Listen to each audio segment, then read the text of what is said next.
Hello, everybody. Hi, we're live. Hmm. Yes. Okay, so hi, I'm teacher Gina. Okay, so in my Hello, everybody. Hi, we're live. Okay, let me just lessen this sound. Okay, so here in my place, it's midnight, past midnight. But I was just thinking, because it has been a long time that I have not been going live, but maybe someone out there is crying. Maybe someone out there can't sleep. Maybe a parent is so bothered, or maybe is really troubled, or maybe is so burnt out. And maybe you come to a point wherein you say, I give up. And maybe right now, some kid or teen is crying, is miserable, or maybe is confused, or maybe is like giving up on his studies. So there are many cases like that. Now, I do handle a lot of students for personality development. We try to guide them. We try to be able to improve their mindset, to be positive, to be able to develop their daily habits, study habits, to be able to help them cope with time management skills, and so on. And I'd like to share some cases with you, some real cases. Okay, now, first, we call it parenting options because we would like to enlighten parents that there may be another way, there may be another choice for you, knowing that your personality is different and your child's personality may also be different. So there is no really strictly rules like it should be this way and that way. And there are a lot of parenting tips out there, wonderful ways, but I would rather tell parents like try parenting options. That means option one is the way you do it or the way you have been doing it, the way you have been raising your kid. And most probably it's the way you were brought up. That's why that's also the way you're trying to raise your kids right now. But if in the course you get to be a little bit frustrated, or maybe you feel like you're tired of shouting, you're tired of fighting with your teen, or you're tired of picking up things when toddlers make a mess. So maybe there should be an option two or an option three. Why not? But we would like to encourage parents to choose an option wherein you raise productive kids. At the same time, you do not shorten your life. So what do you mean? Well, I mean, a way we're in, you don't get so stressed up because we know very well if you're stressed every day, if your kid is only 8 years old now, and how many more years that you get to shout every day, how many more years that you get to be angry every time he makes a mistake, that's too much. And that will really drain your energy and that will really shorten your life because eventually you will get sick when your immune system is down. So we just like to make parents be more mindful, be able to think and consider parenting as a profession. Okay, in many ways, I would like to share with you a lot of experiences of my students. It's different when you hear them, it's different when you get real stories from them. And maybe someone out there would need to be enlightened, or maybe someone out there would need to be happier as a parent. You don't have to be gloomy all the time. You don't have to be like frustrated all the time, because there may be a better way to be able to make kids listen to you, to be able to make them feel you. Definitely, all parents would want the best for their kids. They would want to do whatever to be able to get kids to school, to be able to get them be successful in life with a job and everything. So there are many aspects of raising a kid. Okay, let's start with those who who find it hard to hug kids. Do you know that I have somebody who is so frustrated, so disappointed, so aloof? Actually, he doesn't even want to go out with his family or with his, yes, he just wants to stay home and he's not talking much. But as we went through the workshops, eventually the real reason came out, like, why doesn't my dad hug me? Why doesn't he stay put when I try to hug him? Why does he have to walk away? Why? And the teen feels bad. And you know how old the teen is? He's 14 years old. He's a boy. And that would show that even boys would love to be hugged, to be attended to, even if they're already at that age, above 10. So we have parents who don't feel comfortable. I also have someone who always cries and cries because her mom doesn't hug her much, and that makes her feel good, actually. But her mom has not been raised that way. Her mom has not been raised with a lot of hugs and kisses. So she really feels cringy, she said, and she really feels uncomfortable hugging someone. So these are realities sometimes that kids would require that, or not really require, but would demand it. Or maybe kids would love to be hugged, but it's not being given. So what do we do with parents who are not raised that way, but it's actually a basic need for anyone, for any human being? But it's true, there are some who have not been given that chance. So they tend to feel also not comfortable with doing that. Well, I know of parents also who were not raised that way, but would love to hug and kiss their kids. So go ahead and try it out, because that may be the reason why you're not that close with your kid. And maybe, some kids, they can say it, but there are also some kids who can't express it. So how will that be? So if you yourself, if you're listening right now, maybe you can do it, and maybe it can make a big difference. The bonding time, the attachment. I also have somebody who says, I meet my parents every day, we see each other every day, we eat together. They have raised us, they have not been working out of the country, but I don't feel any emotional attachment. Stories like that, like, how, what? It's unbelievable. But when a teen says that, and you ask him to explain, that's what I'm saying. Sometimes you can have this line so near, yet so far. Parents can be just around or inside the home, but no bonding at all. Okay, so this wife was saying, we're having a hard time with our teens because the dad would tell them, like, can you please help me here, or like that, but it takes so long before they even move, before they even stand up. And the dad would get to the point of really getting mad, of course, shouting to call them, and that's the only time they get up. But it may be one reason why, because they're not feeling close with a dad, so most probably that gives a little bit of that kind of attachment that they're looking for. Because if you're close with somebody, I think one call would be enough and the teen would be there. But the mere fact that they don't feel any closeness, and that dad has been hitting them when they were small because they were, of course, boys, well, so that's another topic that we will talk about, because that also has its negative effect. Like, I have somebody who, she's a girl, she's top of her class, but her mom said, please attend to her, take care of her, because we're really troubled, because it's the third time that she tried to hurt herself. And it's surprising because she has brains, she has that kind of intelligence, she's doing well in school, top of the class at that. But why?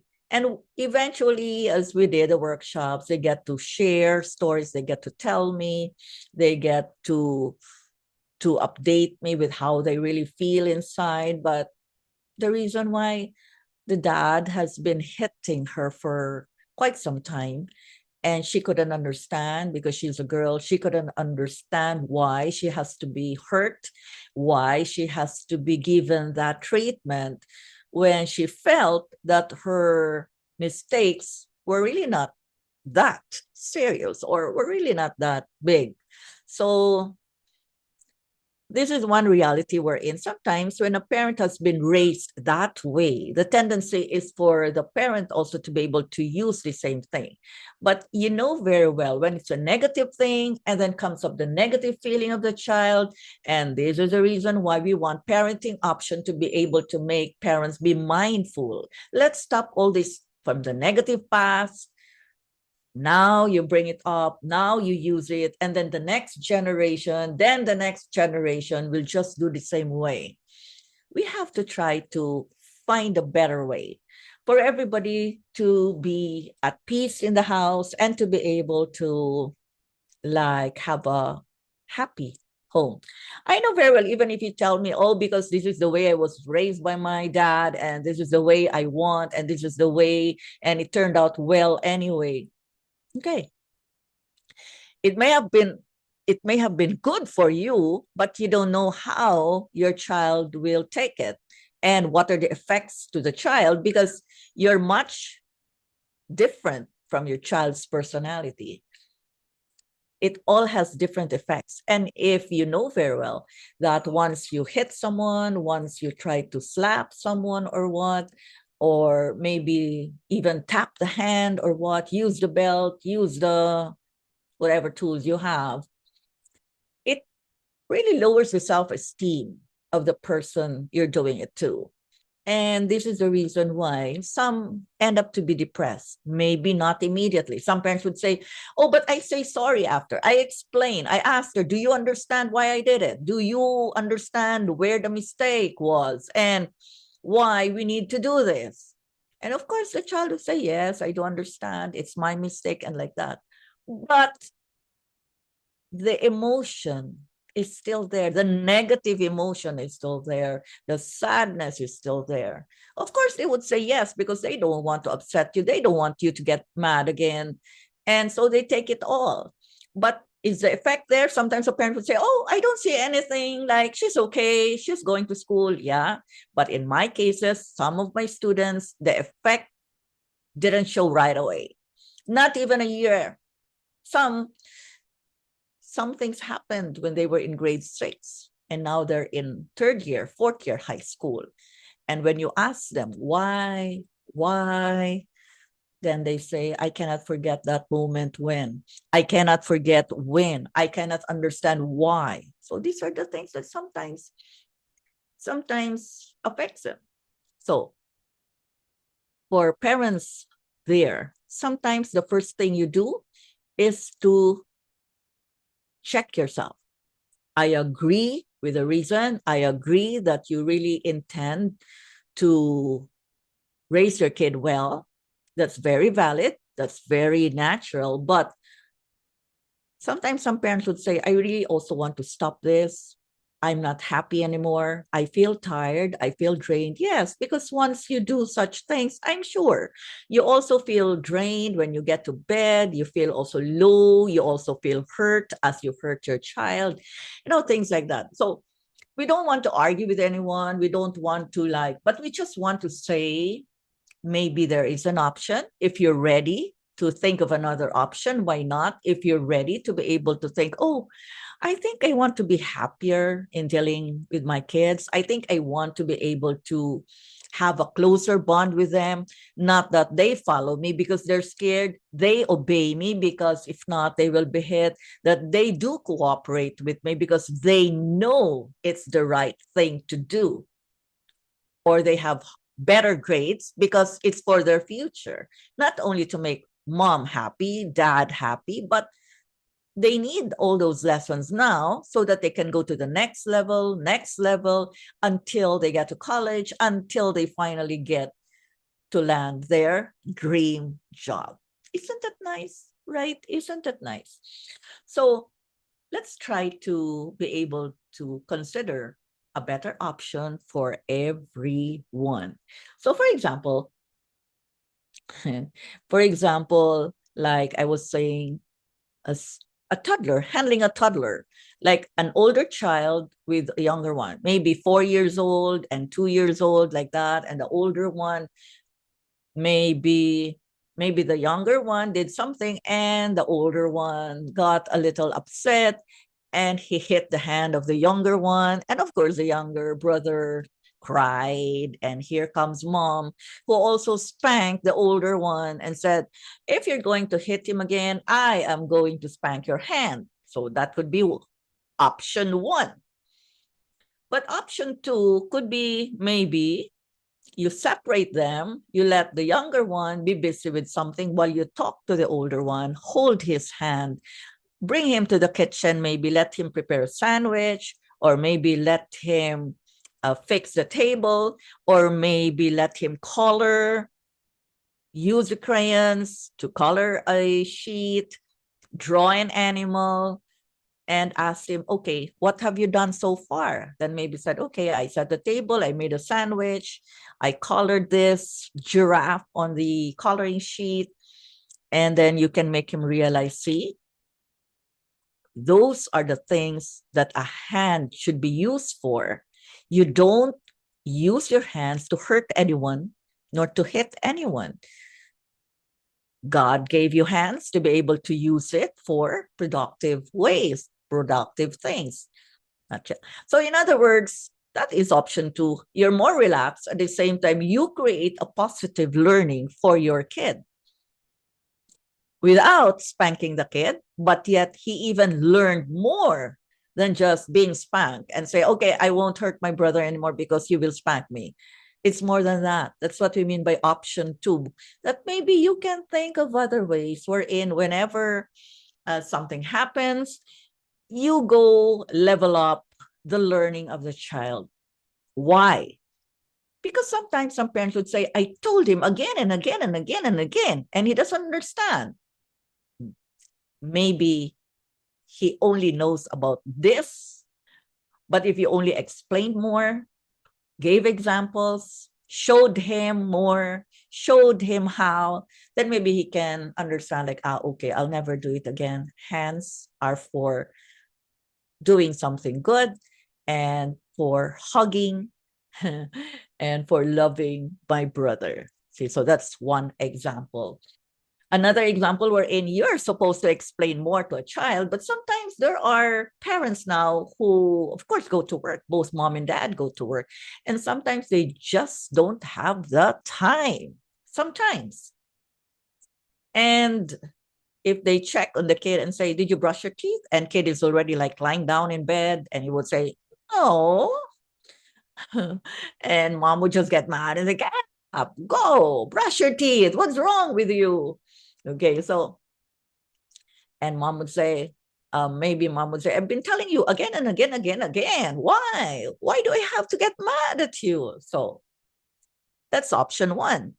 But option two, maybe you could think, did you as a mom really explain how difficult it is to just have a toothache, which is never scheduled? And what if the child would have an exam the following day, but he has a toothache and you can't even bring him to some dentist because it's nighttime or middle of the night. And so you have to wait for morning and he would miss his exam because he has to go to the dentist. So if you added more examples, then maybe your kid could also understand, oh, it must be difficult to have a toothache at any time of the day. So maybe, so parenting option would like to encourage you to upgrade. If you're used to only option one, maybe by now you can have option two, option three, and it would be easier for you. Even if you say, oh, but do I need to take time to explain so long? And yes, you may. That could be an option. It may be worth it eventually. Why? So that the kid will not make the mistake again and again. If now he forgets every other day, maybe after he understands what your reason is, what your explanation is, then maybe it will be like once a month to forget, but not really that often. So, in other words, we'd like parents to be able to, upgrade yourself. Okay. So many times it can be stressing or stressful to raise kids, especially sometimes maybe there are 3 or 4, or maybe even 1, but you would notice that he used to follow me right away. But now that he's 11, 12, he seems to be a bit distant. He doesn't talk to me so much, but I hear him talking and laughing with his classmates, but he's not talking with us. There definitely is a reason for that.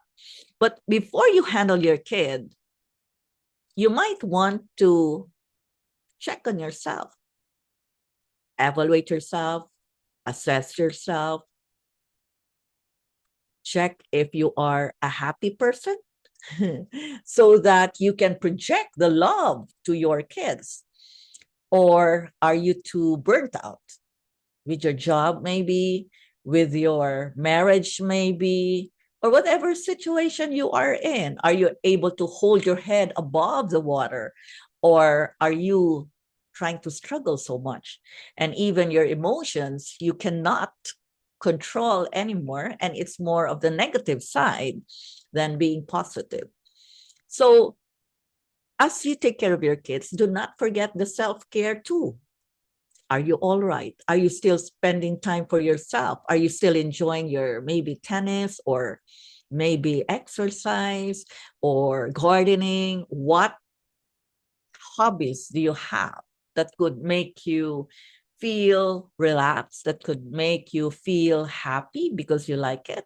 Because sometimes you say, I have no more time for that. Yeah, you have no more time for that, but you get to be easily annoyed. You get to be stressed out. You don't have time to relax and to recharge yourself. And that's the reason why you get easily irritated. And that if that's the case, you shout, you scream, sometimes you throw things, which you do regret later on. But kids don't forget. And that's quite sad. If you start doing that, your kids will pick up your style and will use it also when the kid becomes a family man or a family woman. So it's not really advisable. And besides, these days, doctors say people get to be sick, paralyzed, get stroke, get heart attack when they are just 35, 40, 45 years old, unlike before when it's usually the age of 80, 85, that, but not as young as 35 or 40.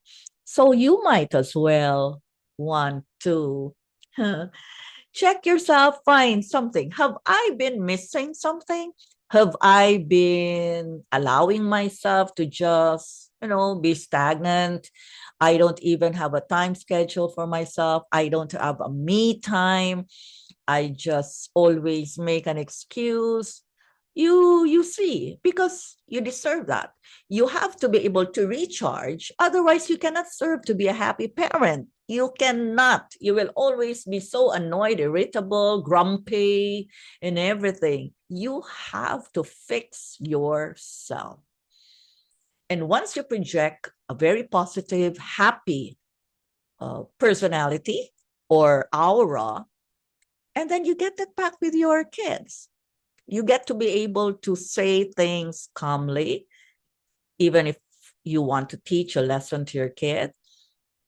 I don't mean you will never get mad, but if you are getting mad these days, like every day or every other day, that is too many. Maybe once a month over big matters, but not at every mistake of your child.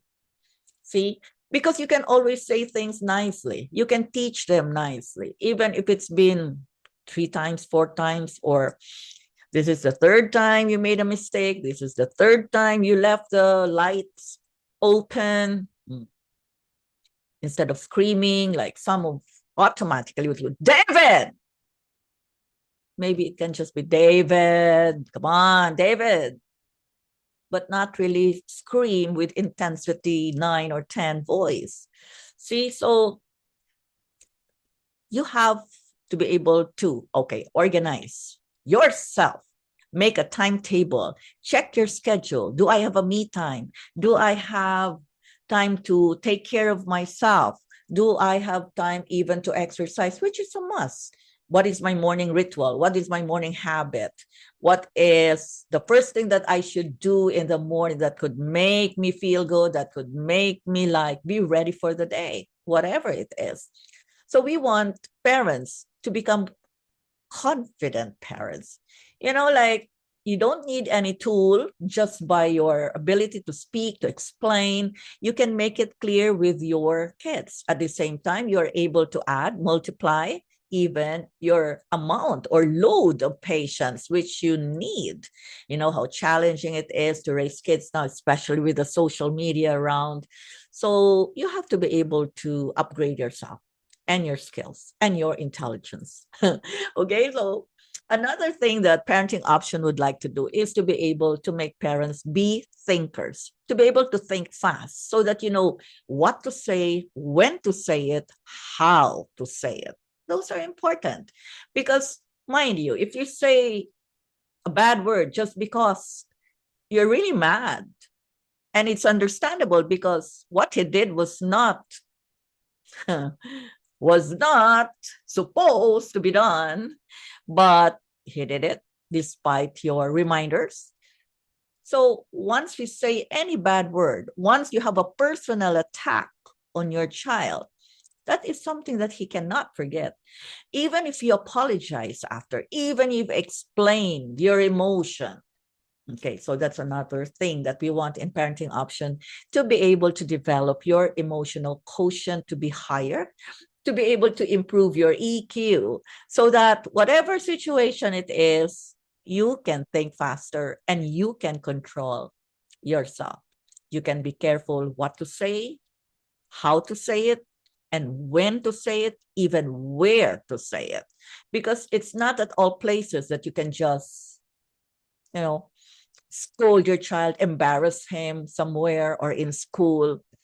There should be a proper place. So maybe sometimes you need to control yourself, be quiet and say, okay, we'll talk about it later or we'll talk about it tonight. That's it. If it's really not urgent, then you know that it's not the proper place to maybe lecture your child, so you don't do it. You hold on. See, so that's being a smart parent. Remember, sometimes you say words when you're really just so mad, but you too regret it.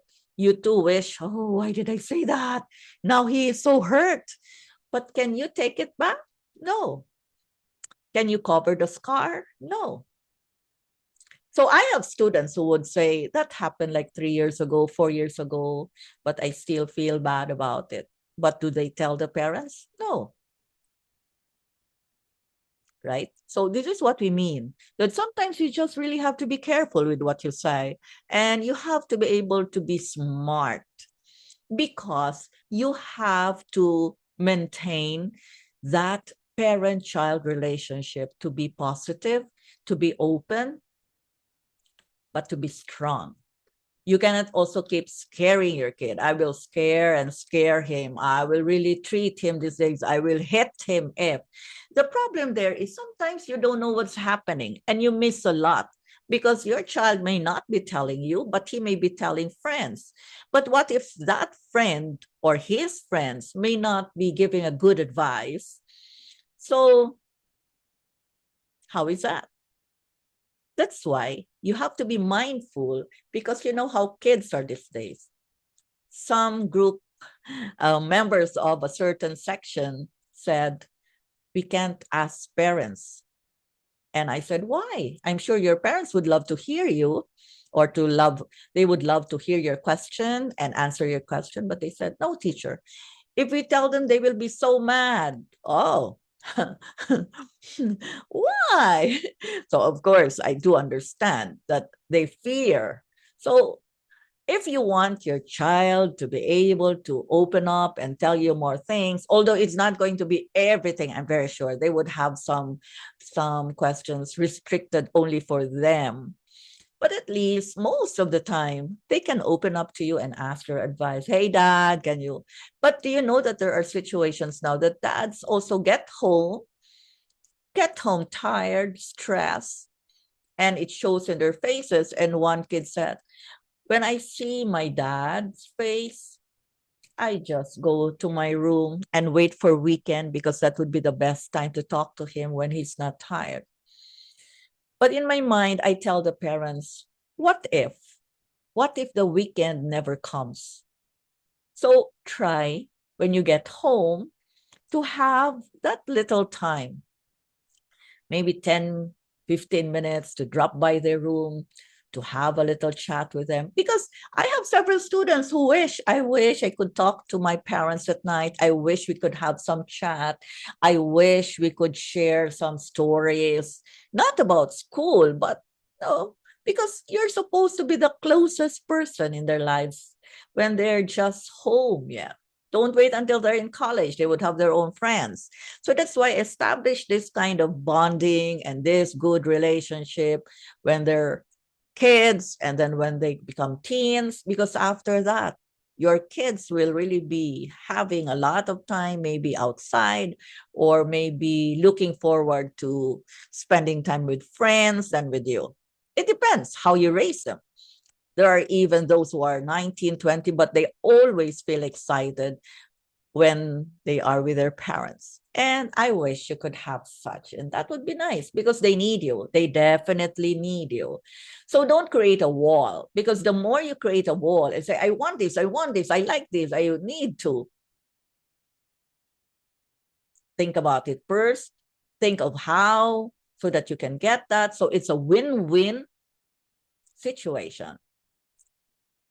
You get them to do what you want them to do. At the same time, they feel happy cooperating with you, and you have a very harmonious relationship in the house.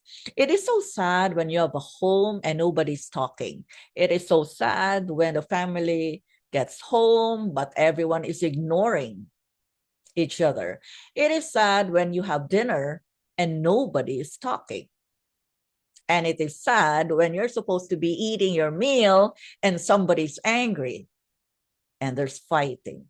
So, with parenting options, we want to be able to help how to have beautiful relationships in the house. It cannot be perfect right away, but slowly, slowly. So be with me so we can keep going, and be with me so that I can help you try. Just try step by step. Okay, so bring my love with you and raise a wonderful